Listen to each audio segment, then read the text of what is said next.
Всем большой-большой привет с града Измаила, прекрасного града Измаила. И я, Раиса Горяченко, продолжаю серию наших рассказов о том, как делать заготовки различные. Ну, естественно, и делюсь теми заготовками, рецептами, которые я делаю. В прошлом году меня угостили очень вкусными огурцами, и я их уже в этом году часть банок сделала, где-то 40% от общего количества приготовила вот такие вкусняшки. Значит, что нужно для того, чтобы приготовить пикантные, я их по-другому не могу назвать, именно пикантные, очень-очень вкусные огурчики.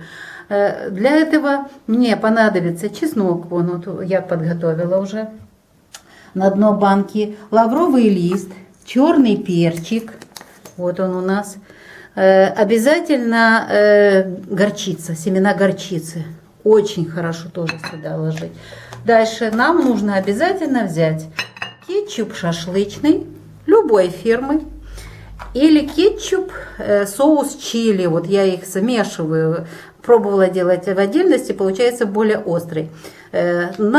Здесь 300, здесь 300 граммов, здесь 200 граммов. Вот на 5 баночек литровых мне понадобится 300 граммов и 200 граммов вот такого кетчупа к шашлычному, к шашлыку.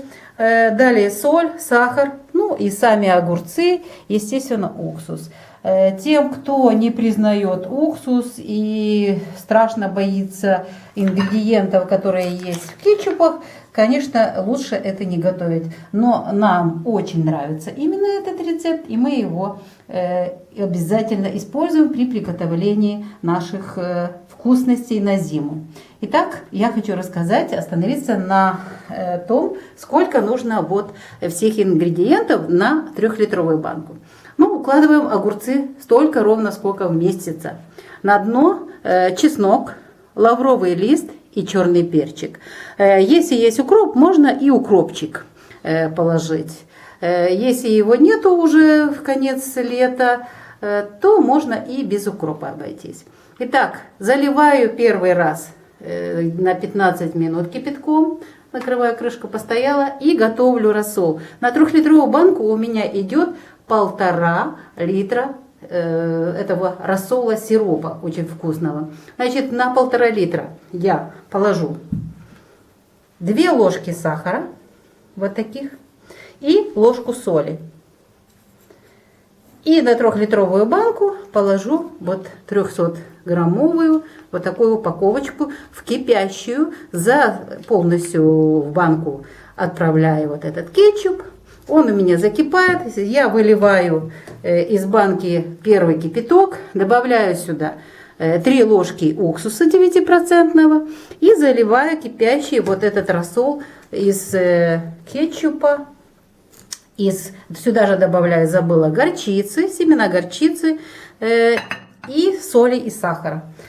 Закрываю ключом и отправляю на созревание на сутки-двое в теплые старые вещи. Там какие-то одеяла, у меня есть старые шубы. Вот это все хранится 2 суток. И вытягиваем, отправляем их в подвал. Для литровой баночки, ну, для одну неудобно готовить, но все равно я уже рассчитала. Идет где-то 350 мл сиропа. Для этой баночки необходимо где-то чуть меньше половины кетчупа, 350 мл сиропа, кипяточка. Ставлю сюда вот такую ложечку, вот так, соли и 2 ложечки сахара. Все это закипает.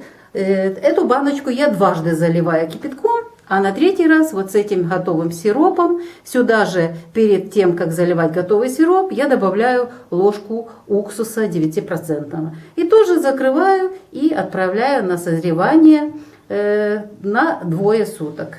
Можно и 3, сколько там получается, они у меня созревают. И затем отправляю их в погреб. Зимой не могу вам передать, насколько это вкусно. То, что они хрустящие, это супер. Но то, что они еще имеют какой-то особый аромат необыкновенный.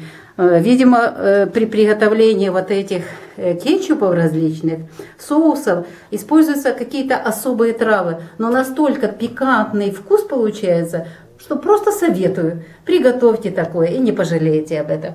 Ну, а сегодня тема пикантных огурчиков завершена. Мне вот собраны снова огурчики, снова буду готовить. Буду прощаться с вами. Иду готовить огурцы пикантные. Прощаюсь с вами. Будьте мне здоровы. Пока-пока.